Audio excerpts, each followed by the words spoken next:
There's this movie called Magnum Force. It's one of those Dirty Harry movies, maybe the first one. There's a quote I love, other than the famous one everybody talks about. Do you feel lucky? But the quote I'm thinking about is a man has got to know his limitations. And now that you've moved off campus, now that you're living on your own, mommy's not there to do your laundry, daddy's not there to make the steak for you every Sunday night so you can cut into it before you go play Call of Duty.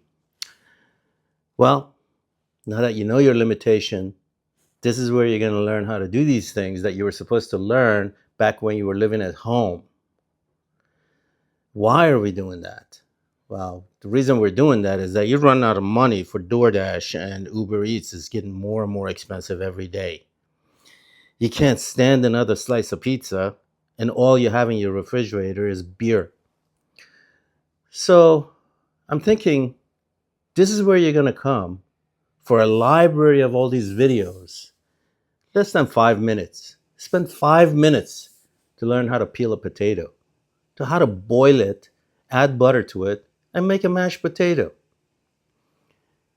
Make some spaghetti or peel a carrot so you have something to eat when you feel like snacking. This is where you're going to come so that you learn about basic etiquette of living a normal life on your own without somebody taking care of you. And listen, if you've got the money to order lobster thermidor every night, great. But I'm guessing you're here because you don't know how to do the basic stuff. And I'm here to teach you. No judgment. They're basic. Less than 5 minutes to learn how to use a potato peeler. Less than 5 minutes how to open a can of tuna. All of that stuff is easy. You just have to spend a few minutes practicing it. So, all that stuff that you are too embarrassed to ask, you can find out here, and I'll teach you. Okay? But you got to know your limitations.